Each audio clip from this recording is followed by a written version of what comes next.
자, 노무현 전 대통령 서거 15주기인 오늘 여야 지도부가 봉하마을에 집결을 합니다. 이런 가운데 국민의힘 지도부는 처음으로 문재인 전 대통령을 예방하게 됐는데요. 자세한 내용은 국회 취재기자 연결해 알아봅니다. 신현정 기자. 네, 국회입니다. 말씀하신 것처럼 여야 지도부는 오늘 경남 봉하마을을 찾습니다. 노무현 전 대통령 서거 15주기 추도식에 참석하기 위해서인데요. 김진표 국회의장과 한덕수 국무총리, 홍철호 대통령실 정무수석을 비롯해 문재인 전 대통령과 영국 유학 중 일시 귀국한 김경수 전 경남지사도 참석합니다. 황우여 국민의힘 비상대책위원장은 오늘 오전 회의에서 노 전 대통령에 대해 통합과 상생의 정신을 강조하고 타협의 정치를 늘 강하게 주장한 분이라고 기리며 여야 간 협치를 강조했습니다. 더불어민주당 22대 국회 당선인들은 충남 예산에서 1박 2일 워크숍을 끝낸 뒤 봉하마을로 이동합니다. 이재명 민주당 대표는 오늘 SNS에 정치가 국민의 삶을 바꿀 수 있다는 희망을 포기하지 않았던 노무현 정신을 잊지 않겠다고 추모 메시지를 남기며 당원 중심 대중정당과 당의 결속을 주문했습니다. 한편 국민의힘 지도부는 추도식 참석 이후 경남 양산마을을 찾아 문재인 전 대통령을 예방합니다.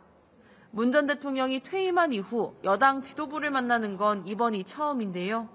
김정숙 여사의 인도 방문 등을 둘러싼 정치권 공방이 이뤄지는 가운데 어떤 대화가 오갈지 주목됩니다.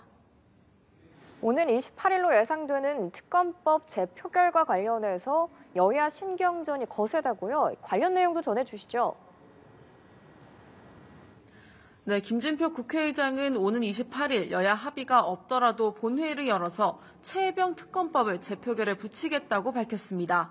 더불어민주당은 대통령이 거부권을 행사한 최혜병 특검법을 다시 통과시키겠다는 것이 목표지만 국민의힘은 본회의 일정에 합의한 적이 없다고 반발하며 재표결이 이뤄질 경우 반대를 당론으로 정하기로 했습니다.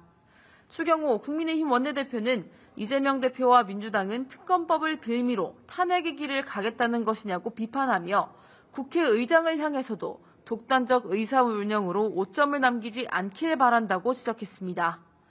국민의힘은 일부 이탈표가 나올 것이라는 관측이 나오면서 내부 단속에도 집중하고 있는 모습입니다. 재표결 시 야권이 전원 찬성한다는 가정 아래 국민의힘에서 17명이 찬성표를 던지면 특검법이 통과되는데요. 앞서 김웅, 안철수, 유이동 의원이 재표결 시 찬성표를 행사하겠다고 밝힌 바 있습니다. 김웅 의원은 SNS에 당론을 따를 수 없다고 반발한 상태입니다.